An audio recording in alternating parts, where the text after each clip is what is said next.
Hello, everybody. Welcome to this AMA Air special report on remote ID. It's been a couple of weeks since the release of the final rule for remote ID, and we wanted to share with you some more thoughts that we've had and we've gathered over the last couple of weeks and share another interesting perspective from a special guest as well.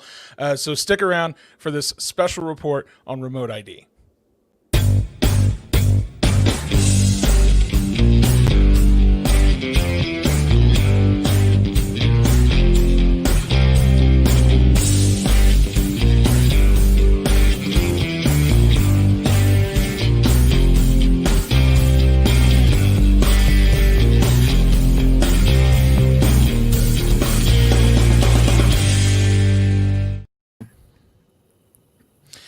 Hello, everybody. Thanks you so much for joining us today for this special report live broadcast on remote ID. As I mentioned, we were a couple of weeks after the release of the final rule, and we've had some time to kind of take a look and digest what's in this thing, and we wanted to kind of come back and touch base on some of the things that we've learned, and we've got a special guest joining us today as well to give his insight. But first, I want to start with introducing our guest. First, Tyler Dobbs. He is our AMA Government Affairs Director. Tyler, thank you so much for joining us today.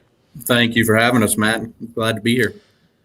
And also we have Jim Williams. He is the former head of the FAA UAS Integration Office and a current advisor to the AMA. Jim, thank you so much for joining us today. You've been on the show in the past. I'm so happy to have you back to talk to us a little bit today.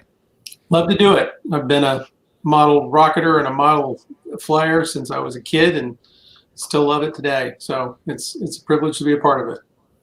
Well, thank you so much for being here, and let's jump right in.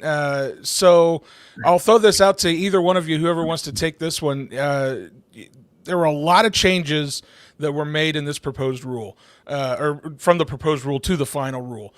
What are some of those changes? And I got to ask, is it common for for those types of changes to be made in this type of format?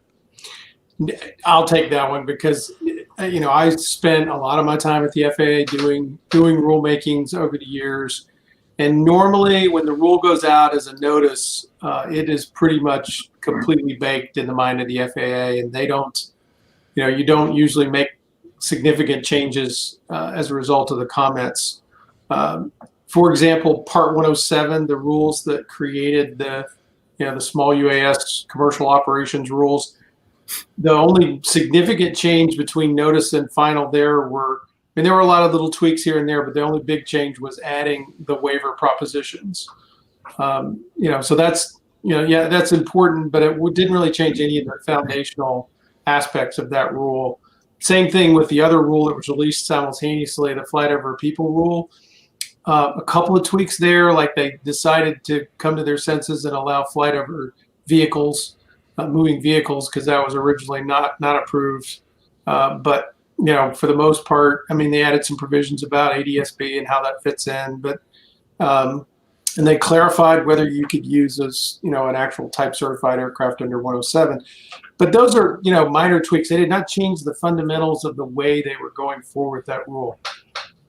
Remote ID is almost completely different than what went out as a notice. The only thing that's really completely common is that, the FAA wants everybody to be covered either by a remote ID or flying at a fixed site. That's everything else changed in some way or the other. The registration was going to be every aircraft had to be registered. Now it's status quo. You register as a pilot, and all your aircraft are covered. The network capability, that was very, very difficult, very expensive, very uncertain how that was going to work, gone. And that amazed me, because I knew for a fact that was something that the security agencies were pushing for hard, because they sort of envisioned this same kind of setup that they currently have with license plates, where any police officer can punch into their computer in their car and look up a license plate. They wanted that same kind of capability. Gone, for a lot of really good reasons. We can get into that later if anybody's curious why that happened. Flying sites were the FRIA concept. The FAA recognized flight ID areas. That was going to be sort of a temporary bridge until everything could be equipped, and they had sort of planned for it to go away over the long term. That's gone. FRIAs are permanent, and the process to get them approved, they actually published a draft advisory circular that described how they go about getting approved. So that's a great thing to change as well. Manufacturing aircraft with remote ID, there was an import provision in that. So nothing could be brought into the country that wasn't compliant. That's gone. There still is a provision that says, hey, if you manufacture it for operation in the U.S., you have to have remote ID, but there's no, the only way that can be enforced is essentially on an individual who's flying one in the U.S., and it doesn't necessarily apply to foreign built aircraft. I think that's, most of the manufacturers of the true drones will comply, because it's, actually it's fairly trivial for them to do that. But it helped out modelers tremendously, because they also changed the home built requirements. It was some crazy thing like for manned aircraft that 50% of all the parts had to be manufactured. That's gone. So now it's strictly just, you made it for recreational or educational purposes. There's no nuances about that. So you get a kit, you build it. You don't have to comply with remote ID. You can build it to either fly with an add-on module. And the add-on module was actually an idea. Maybe other people came up with it, but the first time I heard about it was at AMA. I can't remember who individually came up with it, but it was on one of our discussions about what to do with the rule.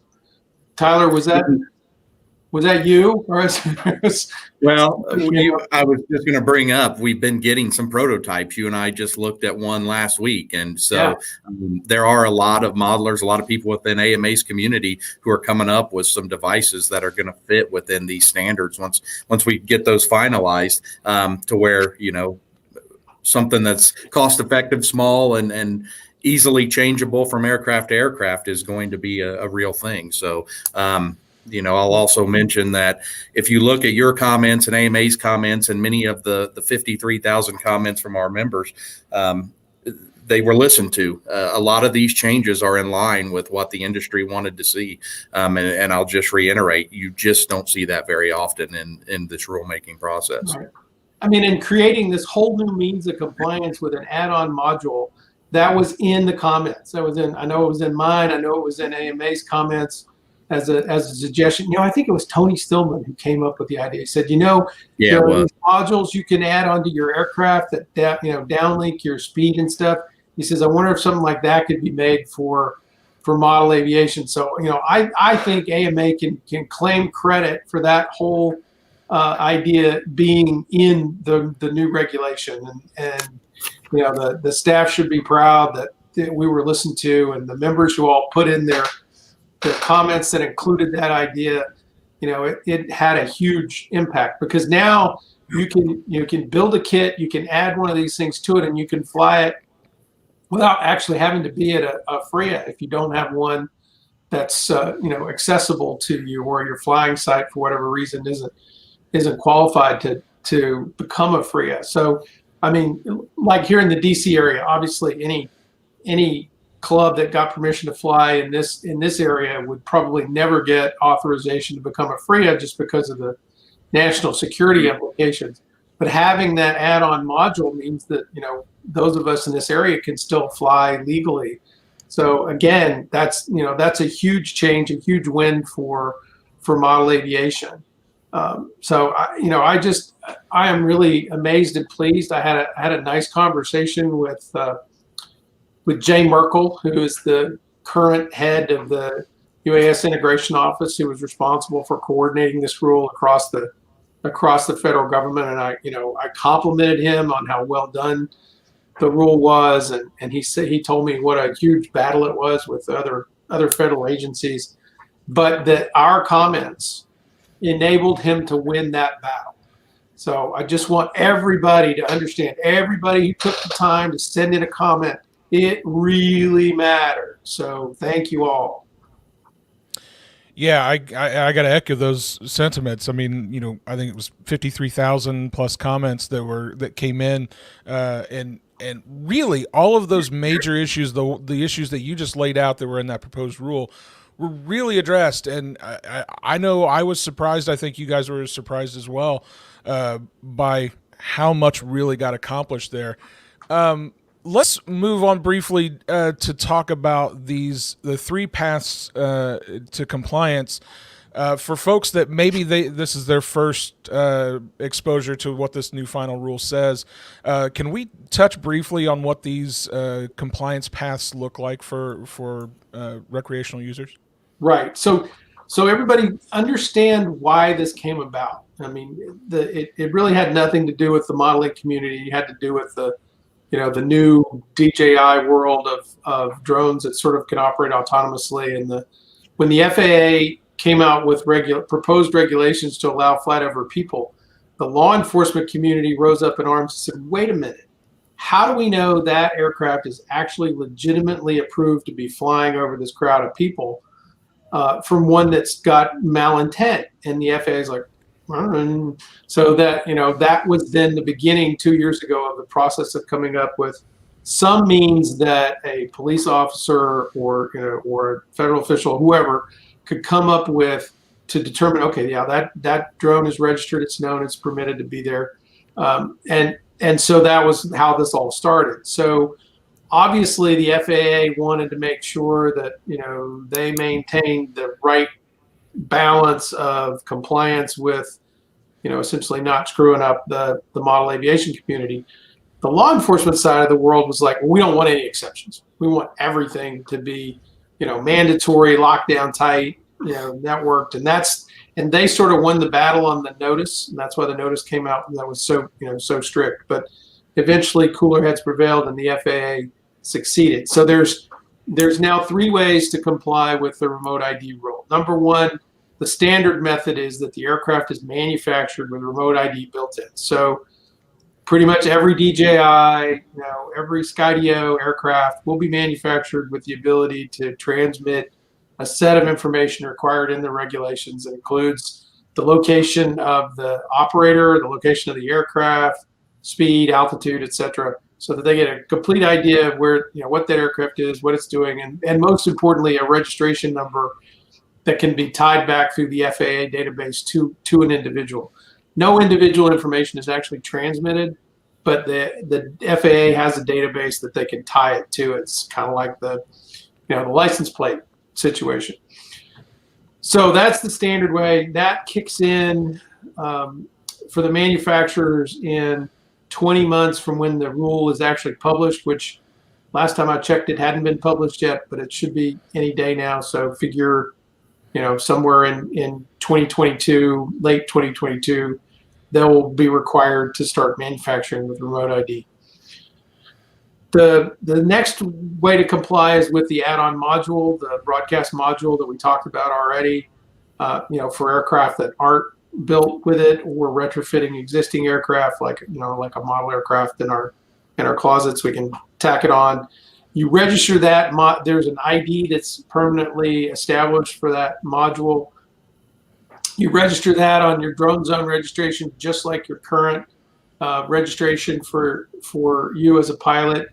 And it, this is great, good graphic. Right now, we don't know how much they're going to cost because both the standard and the broadcast module are dependent upon an industry-developed standard. Right now, the leading contender for that is an ASTM standard that's been under development for a couple of years per request of the FAA. It was finalized, but it's going to have to be updated to be compliant with the rule because some of the details on what's broadcast and how it's broadcast changed as part of the rule change. So once that's updated, the FAA can accept it using a letter of there's a term of art. It's like a letter they publish on their website that says, yeah, we've reviewed and accepted this standard. And then the manufacturers have to self-certify that they're meeting that accepted standard. So, and then anytime you buy a module or you buy an aircraft, it should be labeled to state that, yes, we comply with this standard accepted by the FAA, et cetera. So now the remote ID for the standard methodology, which can apply for beyond visual line of sight operations. The broadcast module cannot, and that's because the broadcast module isn't required to transmit the location of the flyer.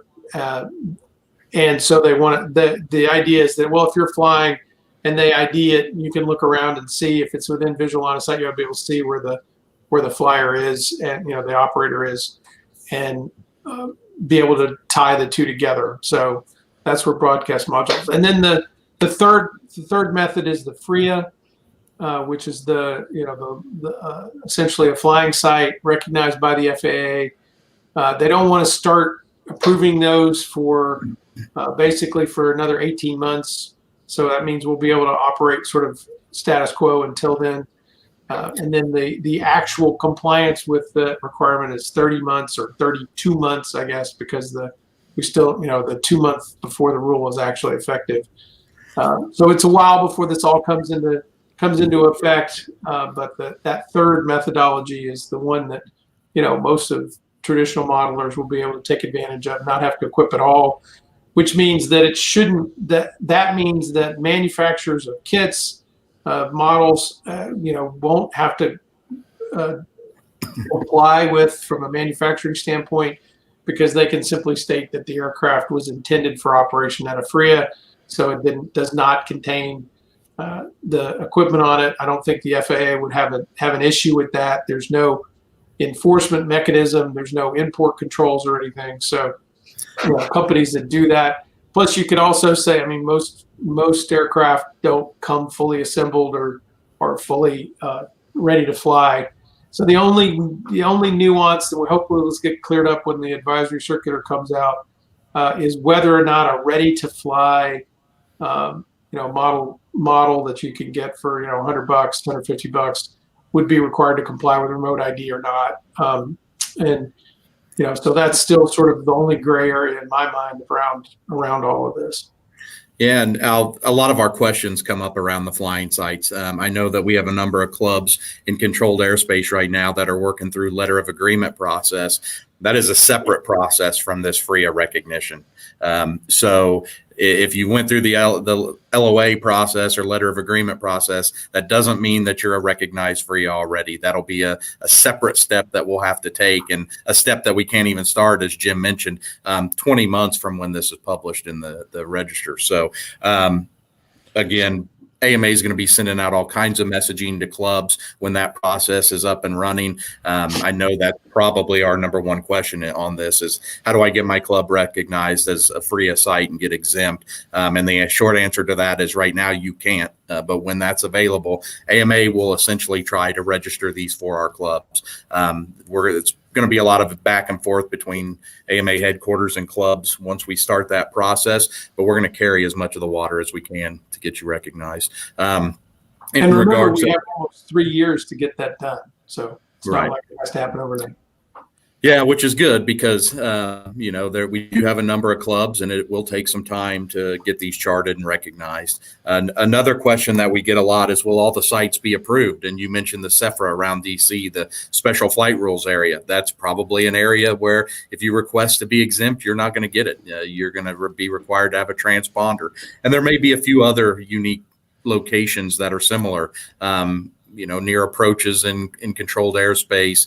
If you look at the proposed rule back last December, they mentioned, I think the number was 10%, roughly 10% they expected to be denied on the request. That's 24. We have 2,400 clubs. That wasn't in the final rule, those numbers, but we have 2,400 clubs, and that roughly puts you, 240 that they expect. Obviously, we haven't went through the process yet to determine that exact number, but there will likely be some clubs and locations that may be a little sensitive, maybe near full manned aircraft operations where they need to have the broadcast module on their aircraft, regardless if they're a fixed site or not. And I think something else to keep in mind for folks that was that they may have been very familiar with the proposed rule. One thing that's changed, and Jim touched on it earlier, is there was a finite length of time to get those FRIAs registered, and that's been done away with. And I think that's going to be a huge help for folks. You don't have to rush in to get your registrations in there as soon as that registration opens in about 18 months. Yeah, and I think 4 years, I think, is how long that designation will last. Once you get within 120 days of your 4-year expiration date, there will be a renewal process to go through. So, yeah, much more flexibility within that FRIA ruling than what we saw in the proposed rule. I saw some questions in the comments relating to weight limits. The 250-gram weight limit that has been talked about for registration. How does weight limits play into this remote ID rule? So since the registration, the broadcast module will be tied to your FAA registration, it has that same 0.55 pounds or 250-gram threshold that registration has. So if you don't need to register your aircraft, you don't need a broadcast module or remote ID transponder on the aircraft. Right. The one exception to that is if you're operating commercially under Part 107 and you're going to fly over people, even the 0.55 pound aircraft are going to have remote ID. Yep. So if you bought one of those cool new DJI Mavic Minis, eventually it's going to have remote ID if you're operating it, over people. Well, Jim, all this is well and good on this signal being broadcast, but how's this going to be viewed? What types of frequencies are we going to be using? Get into that a little bit and explain to the viewers. Well, the FAA didn't specify that, so I thought that was pretty smart because in the past, FAA would have specified a specific signal, frequency, power level, etc. But then the rule could be obsoleted if some new technology came out. So what they did is they said, okay, we're going to recognize these industry standards that will establish a means of compliance. So if you've looked at the ASTM standard, it essentially uses the 2.4 gigahertz Wi-Fi and Bluetooth signal technologies. And so the only thing the FAA said about that is that you have to transmit it basically at the highest allowable power, so that you can get it at the maximum range. That's the only criteria they put in there. So the theory is, and there's already prototypes of this available, is that if you're transmitting on Bluetooth or the Wi-Fi, frequencies, just like your phone does all the time, is it's always looking for Bluetooth signals and it's always looking for a Wi-Fi signal. So the idea is that you just, so you write an app for the phone, and then that app listens for those signals that as specified in that standard. So the FAA is not specifying who can create the app or how it's done because the information will be available. The theory is that the police will have, an additional capability for their mobile devices that would allow them to access the FAA's registration database so that they could tie that identification number to either from the broadcast module or from the aircraft to an individual, and so there's actually prototypes done. The FAA did a demonstration of broadcast ID where they actually, I don't think Jay told me who it was, but they had a company write an app that they could use to do that. They had a company bring in a prototype of the broadcast module, and they were able to demonstrate that you could indeed do what we've just described as part of they're proving to the federal law enforcement community that this current rule would actually work for them. So that's the idea. In other words, police officer holds up their phone, looks on it, so I look up, they can tell who it is. If it's a standard ID, they can tell, a GPS location of where they are. I'm guessing that they'll use the location of their phone, something like Google Maps, to actually show them, where they are relative to them, and they could easily walk over and find the individual who was flying the aircraft, which is the objective of remote ID after all. Well, guys, we've covered a lot of ground. I got to ask, Jim, what do you see? I mean, how do you see this moving forward? We've got this final rule now. Is there anything else that you've noticed in this rule that you think is going to have a major impact moving forward?